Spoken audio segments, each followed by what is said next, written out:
Another day, another compensation play. Welcome to today's recap. So today I streamed and we took one position, which I sent to the VIP, and it was on UZJPY. It was a beautiful compensation play. You guys know I only take compensation plays on Forex pairs, and it played out beautifully. Now let's go over why I took it, how it played out, and how I made money today. Let's hit this replay button and let's go. So now, important before we take the comp play. We have to make sure that the rules are followed. Now, are we with the trend? We just broke the trend, right? We had continuously making higher lows, lower highs, lower lows. My bad. Lower lows, lower highs, lower lows, lower high, lower low, lower high. And then what happened? Bam! You break above the lower high, which means you have completed what? Phase 1 of shifting structure. So there are kind of, there's some side sauce here, I'm gonna be honest with y'all. I shouldn't give this away, but listen, there's a three-step verification to breaking the trend, right? You have the trend, right? And then the first step is breaking the lower high. Second step is coming down, respecting the most recent lower low. Third step verification is breaking the lower high, the most recent higher high that is created, right? So 3-step verification. Trend, break above the most recent lower high, come down, respect the lower low, continue to create a higher high. Very simple. Now that's exactly what happened here for us today.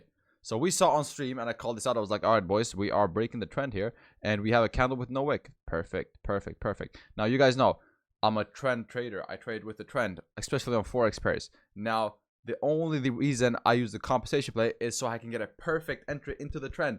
Like I said last stream, the train is going to Profitville. You just need to find an opening to jump on the train and go to Profitville, right? So that's what we did. We waited for a comp to happen. We understood that we broke the trend. And also, this is the first verification. Second verification is what? Come down, respect the lows.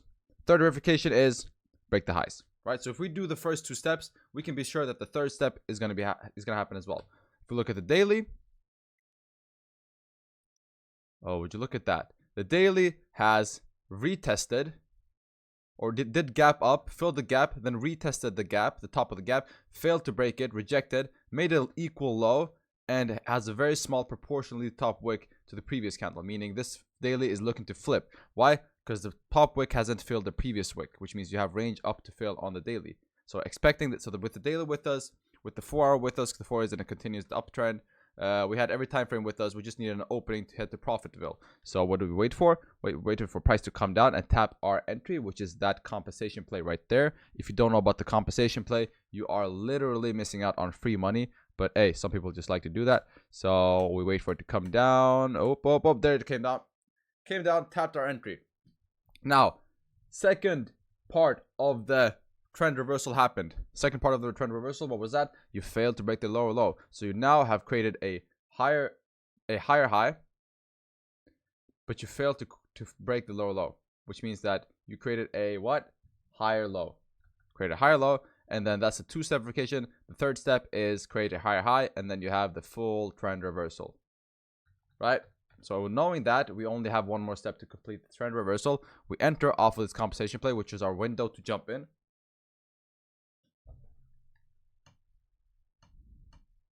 And then at around this point, I think I took partials, right? And moved stop loss or break even. So this was now a risk-free position. And then I think at up here, what was it? Let's see, how many pips? 37 pips. Yeah, right up here, I notified the boys on stream and the boys in the VIP that, you know what, I'm going to close full here. Why? Because, like I said, when I have a TP, it's not set. If I see the market reject or react in a way that I don't like, and I think we're going to head back down, then obviously I'm going to close full. So I close full here, 37 pips. And after that, yeah, perfect closure because we came down to break even. So, you know, that's just me having the Sharingan. That's just me having Mangekyo Sharingan and being able to read the charts like a fucking Akatsuki. No, that's the wrong. What's the, like a Uchiha, like an Uchiha member. Shout out to the Naruto fans right there.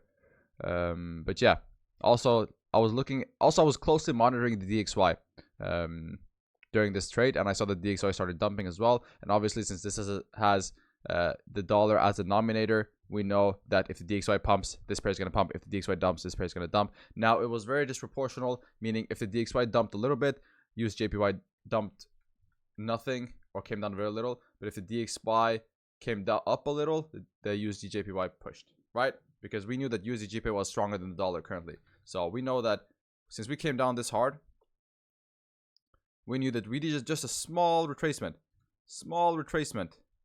to make this huge push that we made, right? So in DXY, you filled the whole you traced and filled the whole push down. But on gold, you filled not even 50%, right? So it was the reactions were very disproportional from USDJPY. Therefore, we knew that USDJPY was strong. Therefore, we took the buys. Now, this is very advanced, and I don't expect you guys to understand this, but yeah, basically what you can do is you can see that if the DXY and the dollar, they're correlated, right? You can see how strong they're correlated, meaning you can see how symmetrical they are, meaning if the DXY pushes down a lot, how far does the USDJPY also push down a lot? In that case, they're very strongly correlated, right? But let's say USDJPY pushes down a little bit, but you go look at the DXY and you see that DXY is absolutely dumped. That means that USDJPY is really strong, and that means that you should look for buys, because you only need a small retracement on the DXY for USDJPY to make a big push. But yeah, that's extra sauce. I don't expect you guys to understand. Hopefully you guys understood the trade. If you haven't learned the compensation play, you're missing out on free money. We catch this trade every single day. And yeah, I appreciate you boys for watching this video, and I'll see you in the next one. Peace out. Don't be stupid, and don't. If I listen, I had somebody on stream tell me today. I was like, sorry, Bard, I couldn't make it to stream today. I was watching an ICT video. You know what I did with that guy? I blocked him. He's never gonna watch any of my streams again, and I don't want any contact with him ever again. All right, so I better not catch y'all watching some ICT shit. All right, peace out, boys. Stay safe out there.